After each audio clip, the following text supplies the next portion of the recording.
All right. Which one of you hunks of resin wants to be Santa this year? Isaac, you're looking a little thin and you're giving Black Plague vibes. So, and Big Thicky, I don't think you do well with children. You look like you might eat them. So, okay.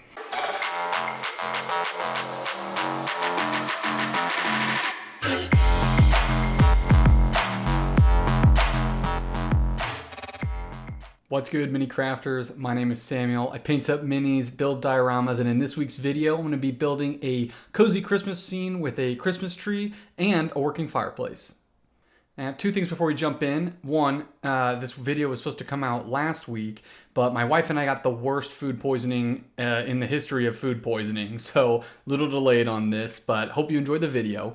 And second, in the original version of this video, I was going to have a big fat demon Santa Claus in the scene, because nothing says Christmas more than big fat demon Santas.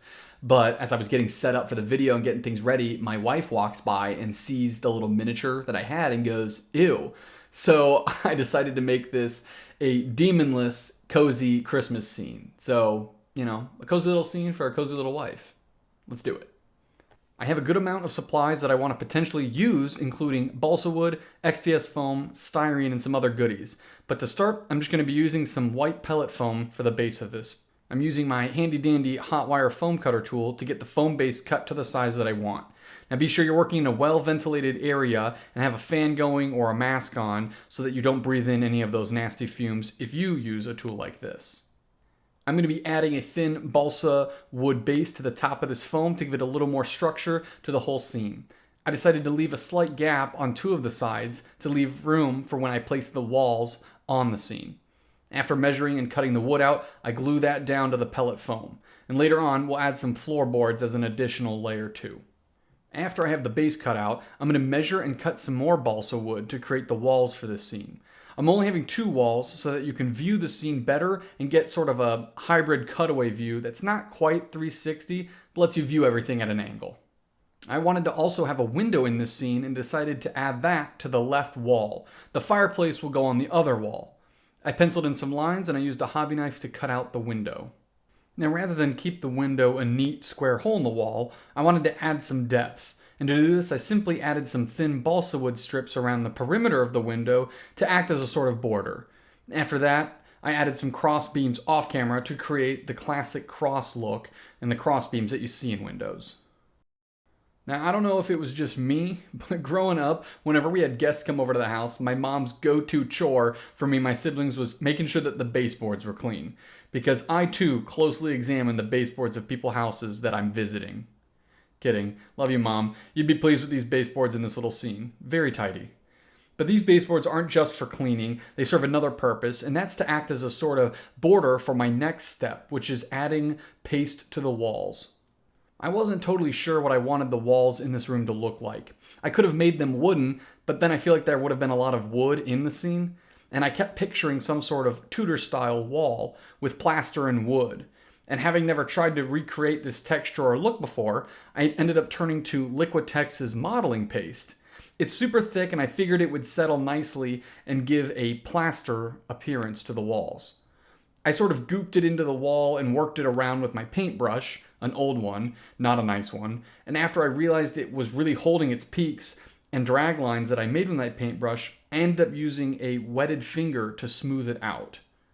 I was about to do the same process to the other wall, but realized that I wanted the planned fireplace to fit into the wall nicely and to be well integrated. So I needed to get the fireplace made prior to applying the paste.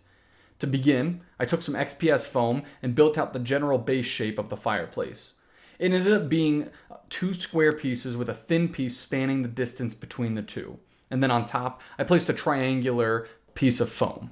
In the past, I've etched bricks and stones into foam to get a facade look. And there isn't anything wrong with that. But with this scene being a bit more zoomed in and being a bit larger in scale, and also to switch things up a bit, I wanted to cut out and add individual stones for the fireplace. I started with blocks of foam, I cut those into tiny little square chunks, and then I turned those chunks into smaller stones. I didn't try to make them uniform, as a variety of stone sizes seemed to fit the ruddy vibe of this room a bit better.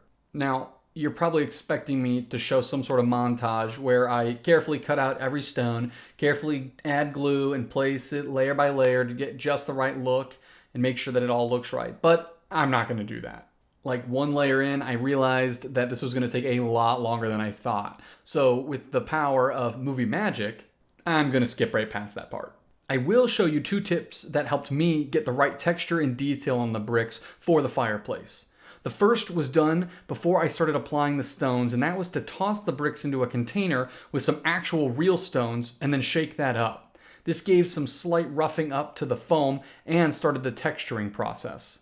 The second tip was done after I applied the stones to the fireplace and had everything glued down, and this was to take a balled up piece of tin foil, roll and press that over the stones, and get a nice stone texture. This gave a final touch of texture and detail to the stones, and after I had everything done, I was going to move on to the floorboards so that I could dry fit the fireplace against the wall. For the floorboards, I'm going to be using some thin strips of balsa wood, and I'm going to be first sanding them down to remove any burrs or hairs on them.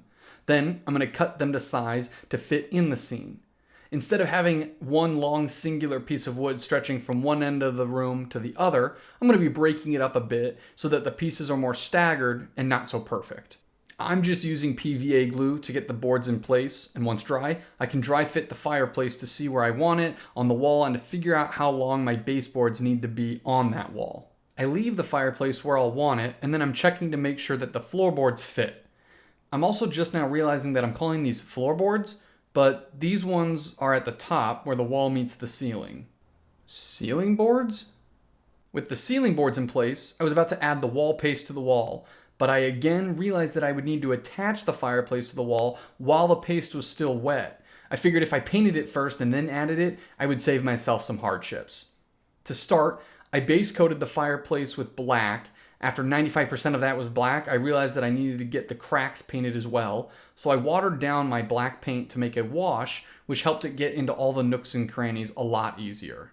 Once the black was dry, I pulled out my dry brush and hit everything with a mid-tone gray color.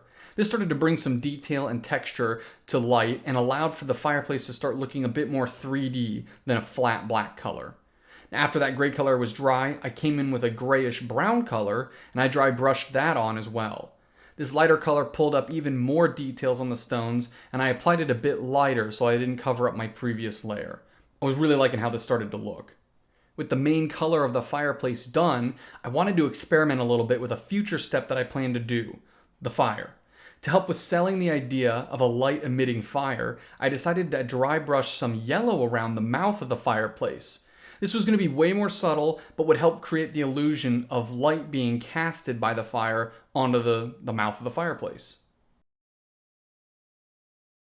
With the fireplace painted and done, I can finally apply the wall paste to that wall and then set the fireplace where it needs to be, so it looks like it's built into the wall rather than sitting on top of it. After gluing the fireplace into position, I applied a patchy brown paint job to convey a sort of cobbled together and patchy aesthetic on the walls. And here's what we're left with at this point. Now, I could just add a Christmas tree and some presents and call this done, but if I'm not adding a demon to the scene, I should at least add some real fire to the scene, right? To start, I'm drilling a hole in the bottom of the fireplace where I'll be able to poke my LED through for the light to come through. I'm going to be having both flames and coals for this fire. The only issue is I've never tried making fire coals before, so this will be interesting. To make a convincing fire for the fireplace, I'm going to be using a mix of hot glue, little glass beads, and some transparent water gel from AK Interactive. To start, I'm using a paintbrush to paint down some of that water gel on some wax paper. And while it's still wet, I'm going to be sprinkling on some of these teeny tiny glass beads until it's totally covered. I'm not sure how hard the water gel is going to cure, especially once I've had these beads on top. So in case I needed a slight curve, I ended up draping the wax paper over a little hobby knife. I peeled the water gel up once dry, and it actually ended up holding together quite well. I also ended up being able to malleably bend it, and I was able to snip it into pieces and shapes that I wanted without destroying everything. Now, I could leave this clear because my LED is a yellow-orange color, but I wanted to add a little bit of color to the coals to really sell this look. So I took some red and yellow ink and mixed them together to get a nice orange color. I'm using ink because it's super vibrant, but also really transparent, so the light would come through and it wouldn't be opaque if I were to use normal orange acrylic paint. To make the flames of the fire, I'm using a plain old hot glue gun stick. I'm using the tip of my hot glue gun and I'm melting and swirling all over the tip of the glue to get waves and flames and kind of get that shape. I ended up making 2 flame shapes and I melted them together to make one total shape. I then take the hot glue gun and carefully glue the flames that I just made to the glass bead embers. And I press and hold everything together so that it keeps its shape just how I want it. Once the orange ink is dry, I take some black and I dry brush it over the whole thing to give it a sort of sooty layer.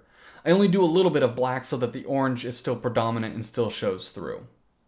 I'll be using my soldering iron to work on the circuit that I'll be using. It's really simple with only 2 wires, a positive and a negative, and a button that I'll be able to click to turn the light on and off. I'll also mention that this particular LED is a flickering yellow one, so there's no need for me to add a resistor to cause a flicker because it already has one built in. With the fire done and the circuit finished, I glue things in place starting with the fire. I then have the wires go down through the floor and I put them to the back of the scene. I use a couple of dots of hot glue to get the wires to hold in place to situate the button and the battery pack. With the fire done, I'm going to knock out the Christmas tree, paint up the presents, and then call this one done. For any pine tree or Christmas tree, there are a ton of different processes and techniques and things that other hobbyers use to create their Christmas trees. Some are super meticulous and really realistic, and those are great, and I would love to do those in some future projects. But for this, I've created a step-by-step that's a little bit easier and a little more approachable and still gets a pretty good quality tree out of the end. To start, I'm grabbing some cheap foam brushes and I'm tearing the foam part off. I'm not tearing little bits off, rather I'm trying to keep it in relatively bigger chunks and pieces. And from there, I'm taking a dowel rod and with a hobby knife, I'm going to whittle and carve one end to be sharper and come to a point. Once that's done, I'm taking my foam and I'm carefully impaling each of those pieces of foam down on the sharpened dowel rod. I'm starting with the biggest pieces first, and then I'm adding more and more foam layers, and I'll be getting smaller and smaller up and towards the top. Make sure you be careful as the dowel rod is sharp. Once all the foam layers are on the dowel, I twist and tweak them, and then I grab a pair of scissors and I start to trim all of the edges down so they don't look so blocky. I'm working to make a conical shape with the fattest part at the bottom and then narrowing the foam towards the top. I'm slicing both horizontally and I'm cutting into each layer a bit. This helps to give some more variety and texture in the shape of the tree itself. With the shape of the tree looking good, I then take some isopropyl alcohol and I spray the whole thing down on all sides. I then take some watered down PVA glue and I spray the whole thing as well. I had some fine green turf handy and I ended up sprinkling that all over the tree as I rotated it with one hand. I'm being sure to angle the tree and get good coverage over everything. And as I work, I'm periodically turning the tree upside down and tapping the dowel to shake off any excess turf that isn't stuck down to the glue. Here, you can see the tree looks much better with all the green turf applied. Now, to let it dry before moving on to adding the tree skirt and the ornaments. I'll say that I spent a pretty good amount of time trying to figure out how to make a convincing tree skirt and what kind of material to use. The other day, I was walking through the fabric department of a hobby store with my wife, and I saw some red felt and I realized that it would be ideal for this. So I snagged a small piece, I cut this up into a circle to create the skirt itself, and ended up cutting a line from the edge of the circle to the center, which let me kind of peel it apart and slip it around the base of the tree. No extra fills needed. To do the ornaments, I'm taking these little teeny tiny shiny red beads that I found, and I'm randomly gluing them all over the tree. I'm going to be using some clear Gorilla Glue to get them in place. And this stuff takes a little bit of time to dry, especially on the super porous foam. So if you want to use another type of glue, you certainly could. Just be sure that it dries clear, otherwise you may end up messing up the look of the ornaments being nestled into the tree.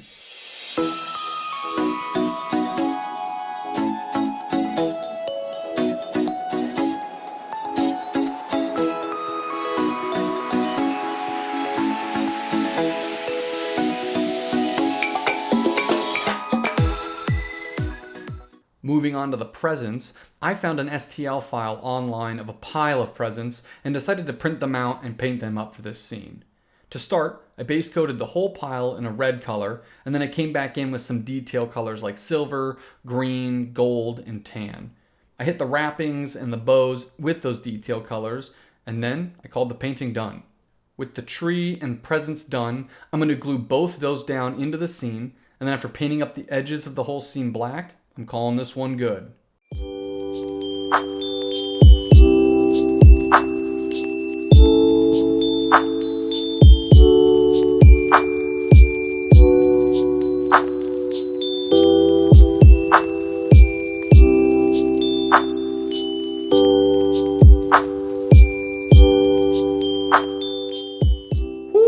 This is a cozy looking scene. And I know there's no demon or zombie or nothing weird or fantastical walking through it, but I think this scene will be perfect sitting on my wife's desk.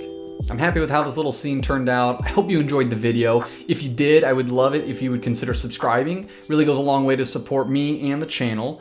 And as we kick off the new year, I'm really excited to keep doing cool hobby projects for you guys, and I've got some really neat videos in the works. I'm super stoked to see where things go, and I'll see you next time. But until then, keep on crafting.